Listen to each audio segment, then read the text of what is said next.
अस्सलाम वालेकुम दोस्तों, मैं हूं ज़ुहैब हसन। आप देख रहे हैं मेरा YouTube channel exam talks and analysis. दोस्तों, डेली बेसिस पे हम डॉन न्यूज़पेपर के एडिटोरियल को कवर करते हैं। आज हम जा रहे हैं 29 दिसंबर 2025 के आर्टिकल्स को कवर करने। देखते हैं हमारा पहला एडिटोरियल किस नाम से है। दोस्तों, पहला एडिटोरियल हमारा प्रॉपर्टी डिस्प्यूट्स के नाम से।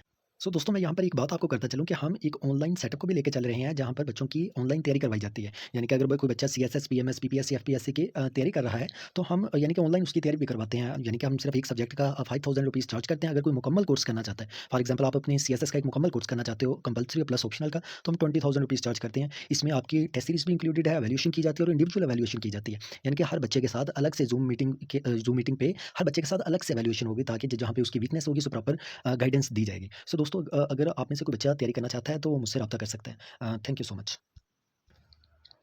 दोस्तों देखते हैं कि राइटर इसके अंदर क्या इन्फॉर्मेशन दे रहा है। आप देखिए कि प्रॉपर्टी डिस्प्यूट सबसे पहले देख लें कि ये होता क्या है। इसका मतलब ये होता है कि कोई घर हो सकता है, कोई ज़मीन हो सकती है, उस पर जो इख्तलाफात होंगे, जो लड़ाई चल रही होगी, उसको हम कहेंगे कि ये प्रॉपर्टी पर एक डिस्प्यूट है, यानी कि प्रॉपर्टी पर तनाज़ा है या प्रॉपर्टी डिस्प्यूट का उसे नाम दिया जाएगा। आप देखें कि जिस तरह दो या दो से ज़्यादा लोग कहते हैं कि ये ज़मीन अब मेरी है, इसका मतलब वो दोनों लोग उस ज़मीन पर एक दूसरे से लड़ रहे होंगे। इसको हम कहेंगे कि ये प्रॉपर्टी डिस्प्यूट है।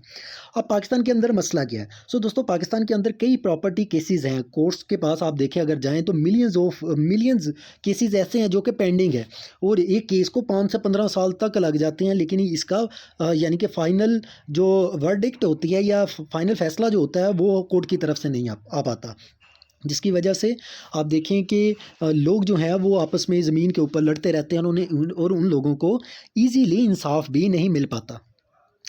दोस्तों, गवर्नमेंट क्या चाहती है। गवर्नमेंट चाहती है कि इसका फौरी सल्यूशन निकाला जाए।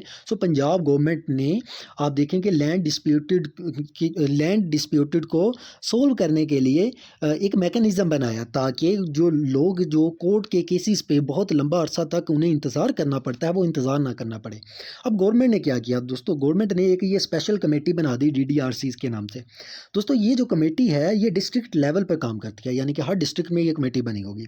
इस कमेटी के मेंबर कौन कौन से होंगे। आप देखें DC होगा, डिप्टी कमिश्नर, DPO होगा।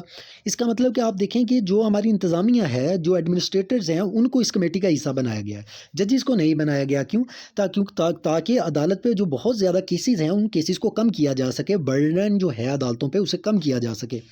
और इस तरह से गवर्नमेंट ने कहा कि जो गवर्नमेंट ऑफिसर्स हैं वही इनको सॉल्व करेंगे।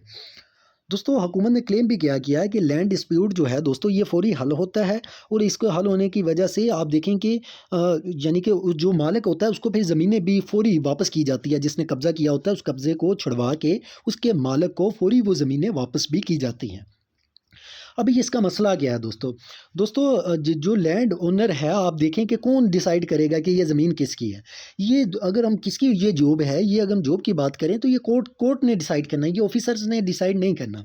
पावरफुल लोग जो हैं, अगर ये ऑफिसर्स डिसाइड करने लग जाएंगे तो पावरफुल लोग तो अपनी अपनी इस सिस्टम का मिसयूज़ करने लग जाएंगे। गरीब लोगों से ज़मीन यानी कि छीनने लग जाएंगे और ख़ुद उसका फ़ायदा उठाएंगे। इसी वजह से लाहौर हाई कोर्ट ने दोस्तों इस लॉ को यानी कि इस पे अमल दरामद को रोक दिया। कोर्ट ने ये कहा कि सिर्फ कोर्ट डिसाइड कर सकती है कि असल यानी कि ज़मीन का मालिक कौन है। गवर्नमेंट के ऑफिसर्स ये बात नहीं डिसाइड कर सकते हैं। दोस्तों, ये इख्तलाफात यानी कि जारी हैं, जिसकी वजह से हुकूमत ने एक कानून बनाया, उस पर इम्प्लीमेंटेशन की, जिस पे लाहौर हाई कोर्ट ने उस पर इम्प्लीमेंटेशन बंद कर दी। दोस्तों, चलते हैं अब अपने दूसरे आर्टिकल पे, जो कि हमारा एडिटोरियल है पीका मिस यूज़ के नाम से। दोस्तों, ये पीका है क्या? ये कानून है, लॉ बनाया हमने, जिसका फुल नेम है prevention of electronic crimes act. ये एक्ट जो है ये 2016 में पाकिस्तान के अंदर बनाया गया। दोस्तों, क्यों बनाया गया? आप देखें कि जो ऑनलाइन क्राइम्स हैं, जिस तरह हैकिंग है, ऑनलाइन फ्रॉड है, फेक अकाउंट्स हैं, उनको रोका जा सके। अब प्रॉब्लम क्या है दोस्तों, पीका जो है आप देखिए इसका मिस यूज़ किया जा रहा है। ये उन लोगों के खिलाफ भी इस्तेमाल हो रहा है जो कि ऑनलाइन आके यानी कि सोशल मीडिया के थ्रू गवर्नमेंट को क्रिटिसाइज़ करते हैं, उनके खिलाफ भी ये इस्तेमाल हो रहा है। और सबसे ज़्यादा इस पे कौन से लोग इफ़ेक्टेड हो रहे हैं? आप देखें, जर्नलिस्ट के खिलाफ इस्तेमाल हो रहा है, social media user, political activists, ये वो लोग हैं दोस्तों जिनको यानी कि क्योंकि ये लोग आके हुकूमत से सवाल पूछते हैं, तो इस वजह से क्रिटिसाइज़ करते हैं, तो इनके खिलाफ ये एज ए पॉलिटिकल टूल के तौर पे इस्तेमाल हो रहा है। दोस्तों कौन पीका लॉ को इस्तेमाल करता है? एफआईए एक फेडरल इन्वेस्टिगेशन एजेंसी है जो इस पीका को यूज़ करती है। सो दोस्तों जिसकी वजह से कई लोग ऐसे हैं कि एफआईए उनको उनको यानी कि पोस्ट करने की वजह से, ट्वीट करने की वजह से उनको बुला लेती है और उन पे केसेस चलाती हैं या उनसे यानी कि क्वेश्चन आंसरिंग करती हैं।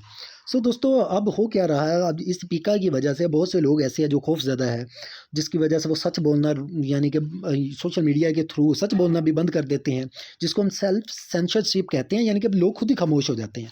कहीं इस वजह से कि कहीं ये जो कानून है इस बेस पे उन पे पर्चे ना दे दिए जाएँ या उनको यानी कि इसकी वजह से कीमत ना इसकी अदा करनी पड़े।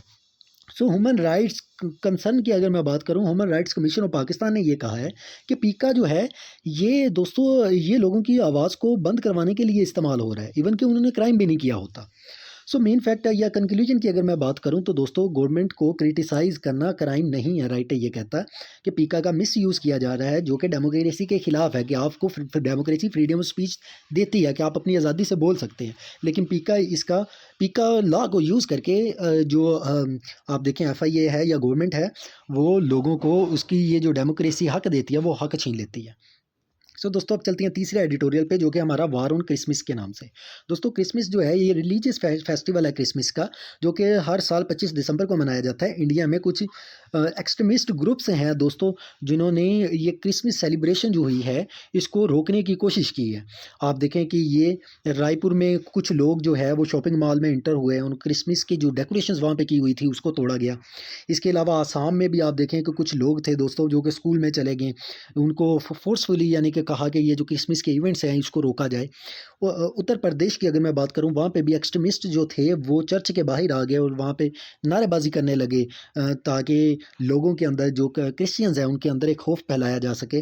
दोस्तों राइट ये कहता है ये इंडिया में सिर्फ अभी नहीं हुआ, इससे पहले भी होता रहा है। 1999 में भी ग्राहम स्टीन्स एक आदमी था, उसके दो बेटे थे, उनको आप देखें कि जिंदा जला दिया गया था। सो आप देखें कि ये अभी से नफरत नहीं है, राइट ये कहता है ये नफरत इंडिया में मिनॉरिटीज़ के साथ बड़ी देर से चलती आ रही है। सो रिसेंट जो रिलीजियस वायलेंस हुए हैं ये आप देखें जिसमें हंड्रेड्स ऑफ चर्चेज जो हैं वो डैमेज्ड हो गए हैं, अब जलाए जा चुके हैं। ये जो इवेंट है ये हमें ये चीज़ शो करती है कि रिलीजियस मिनॉरिटी जो है वो सेफ़ नहीं है और गवर्नमेंट जो है इनको प्रोटेक्ट करने में फेल हो गई है। सो दोस्तों अगर आप चाहते हैं कि डेली बेसिस पे आपको वीडियो मिले तो काइंडली मेरा चैनल लाजमी सब्सक्राइब कर दें। अल्लाह हाफिज़, अपना ख्याल रखें।